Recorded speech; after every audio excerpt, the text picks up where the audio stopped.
ទូព្រះបង្គំនាងខ្ញុំសូមក្រាបថ្វាយបង្គំសម្ដេចព្រះអភិសិរីសកុន្ធាមហាសង្ឃរាជាធិបតីកតេឧទេសបណ្ឌិតប៊ូគ្រីសម្ដេចព្រះមហាសង្ឃរាជនៃគណៈធម្មយុត្តិកនិកាយនៃព្រះរាជាណាចក្រកម្ពុជានិងជាព្រះសាកលវិទ្យាធិការនៃពុទ្ធិកសាកលវិទ្យាល័យព្រះសីហមុនីរាជាជាទីគោរពសក្ការៈដ៏ខ្ពង់ខ្ពស់បំផុតសូមគោរពសម្ដេចទ្រង់ឯកឧត្តមលោកជំទាវលោកស្រីអ្នកនាងកញ្ញាជាទីគោរពនៅថ្ងៃទី12ខែមីនាឆ្នាំ2025នេះពុទ្ធិកសាកលវិទ្យាល័យព្រះសីហមុនីរាជាបានប្រារព្ធនៅពិធីការពារសារណារបស់សមណនិស្សិតបញ្ចប់ការសិក្សាថ្នាក់បរិញ្ញាបត្រចំនួនទី16លើ6ឯកទេសតទៅទៀតនេះដើម្បីជ្រាបកាន់តែច្បាស់អំពីដំណើរការនៃពិធីការពារសារណានិងចំណាប់អារម្មណ៍របស់សាស្ត្រាចារ្យក៏ដូចជាសមណនិស្សិតប្រព្រឹត្តទៅយ៉ាងណានោះសូមសម្ដេចទ្រង់ឯកឧត្តមលោកជំទាវលោកស្រីអ្នកនាងកញ្ញាយាងនិមន្តនិងគោរពអញ្ជើញទស្សនាដូចតទៅត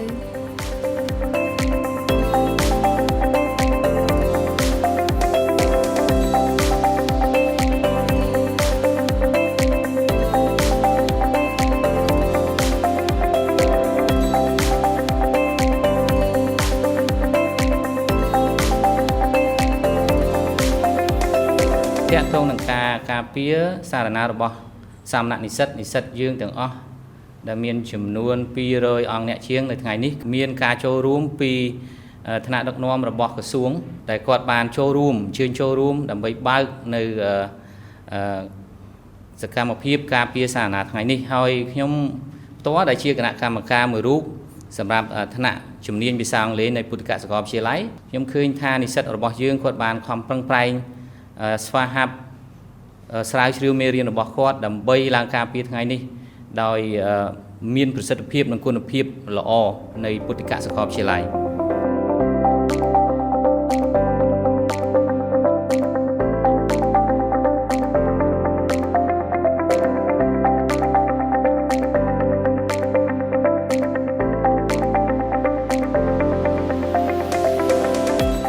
អ្វីដែលយល់ឃើញគឺទី1គឺ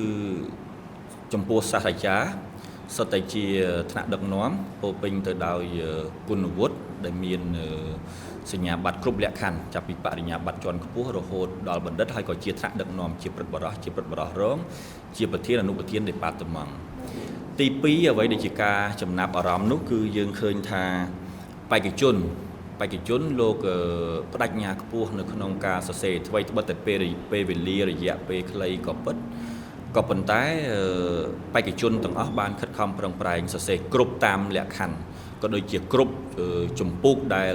ពុទ្ធិកសាកលវិទ្យាល័យលោកបានដាក់ចេញដល់បេក្ខជននៅក្នុងការសិក្សាស្រាវជ្រាវដូចជាការសរសេរផងដែរអ្វីដែលជាយល់ឃើញមួយទៀត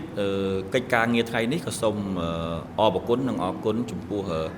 សាស្ត្រាចារ្យដឹកនាំបើសិនបើគ្មានរូបលោកទេក៏បេក្ខជនក៏ពិបាកនៅក្នុងការសរសេរផងដែរទី3គឺពាក់ព័ន្ធជាមួយនឹងភាពអំណត់តស៊ូរបស់បេក្ខជនយើងឃើញថាការសិក្សាបរិញ្ញាបត្រនេះគឺរយៈពេល4ឆ្នាំក្នុងនោះមុននឹងបេក្ខជនទទួលបានសញ្ញាបត្របរិញ្ញាបត្រជាផ្លូវការតម្រូវឲ្យបេក្ខជនត្រូវសរសេរសារណាជាដាច់ខាតហើយសរសេរសារណាត្រូវចុះធ្វើការសិក្សាស្រាវជ្រាវត្រូវឲ្យពួកគាត់អំណត់តស៊ូឧស្សាហ៍ព្យាយាមហើយគាត់ត្រូវធ្វើការងារក្រុមទៀតយើងហៅ team work ទៀតអញ្ចឹងនៅពេលដែលគាត់ទទួលបានទិន្នន័យពីអ្វីដែលគាត់បានដាក់នៅក្នុងប្រធានបទហើយគាត់ត្រូវមកធ្វើការវិភាគទិន្នន័យដើម្បីចេញជាទិន្នន័យជាផ្លូវការរួមតែម្ដងដូច្នេះអ្វីដែលយល់ឃើញជារួមពួកគាត់បានខិតខំប្រឹងប្រែងបើទោះបីជាមានចំណុចខ្វះខាតតិចតួចក៏ប៉ុន្តែយើងឃើញថាភាគរយច្រើននៃការខិតខំរបស់គាត់គឺតស៊ូនៅក្នុងការសិក្សារៀនសូត្របន្ថែមឲ្យ4ឆ្នាំនៃការសិក្សាជាមួយលោកសាស្ត្រាចារ្យបណ្ឌិតដែលប្រកបដោយគុណវុឌ្ឍនៅទីនេះតែម្ដងចំណុចមួយទៀតគឺយើង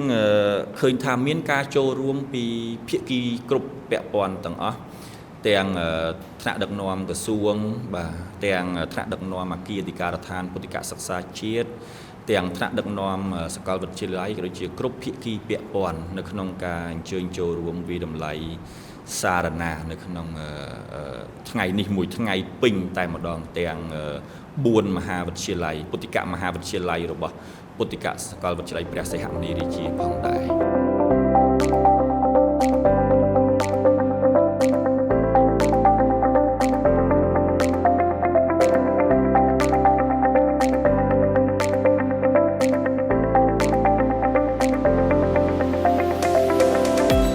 ដែលយើងធ្វើសារណានៅក្នុង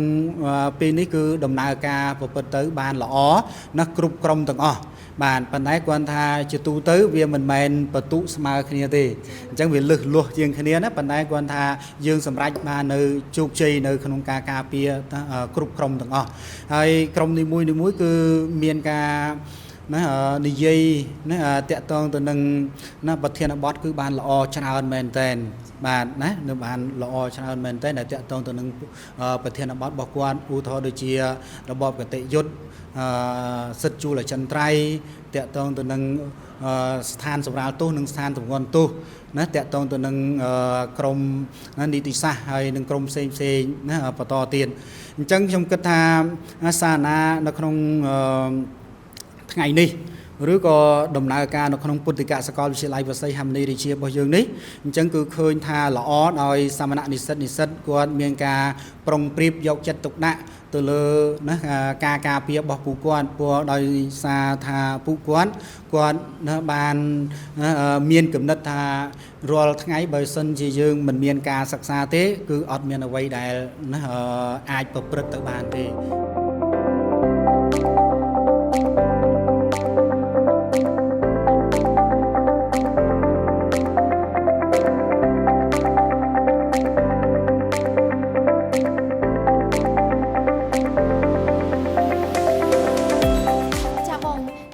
បងមានអារម្មណ៍បែបណាដែរក្នុងនាមជាអ្នកចូលរួមការពារសារណាដើម្បីបញ្ចប់ការសិក្សាថ្នាក់បរិញ្ញាបត្រដែលយើងបានរៀនអស់រយៈពេល4ឆ្នាំនេះបង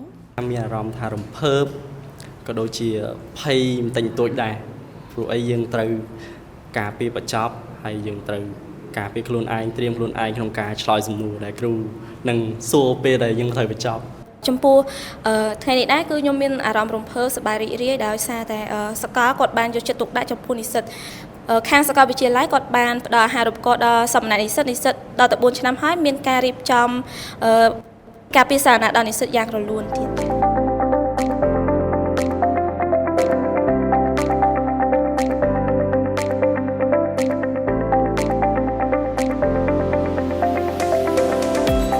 ចាបងអញ្ចឹងបងយល់ឃើញយ៉ាងណាដែរតាមរយៈការធ្វើសារណានេះតើពិតជាបានផ្ដល់សារៈប្រយោជន៍អ្វីខ្លះសម្រាប់ខ្លួនបងផ្ទាល់ក៏ដូចជាផ្ដល់ជាសារៈប្រយោជន៍ទៅដល់អ្នកសិក្សាចំនួនក្រោយសម្រាប់ការធ្វើសារណានេះគឺមានអត្ថប្រយោជន៍ច្រើនទី1គឺបានផ្ដល់ឱកាសឲ្យនិស្សិតដែលបញ្ចប់ថ្នាក់បរិញ្ញាបត្រគឺគាត់បញ្ចេញសមត្ថភាពដែលគាត់រៀនមកគឺ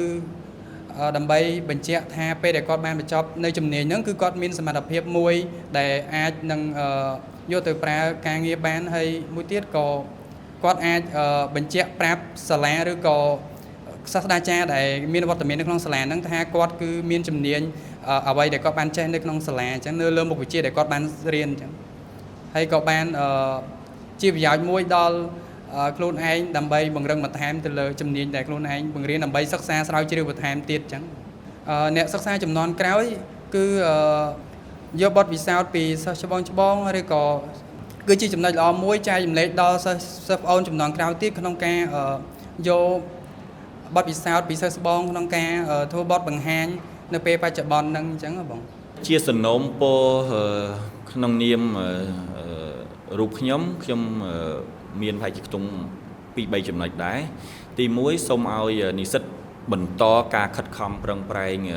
រៀនសូត្រឲ្យបានផលផុសបន្តទៀតដើម្បីស្នងនៅ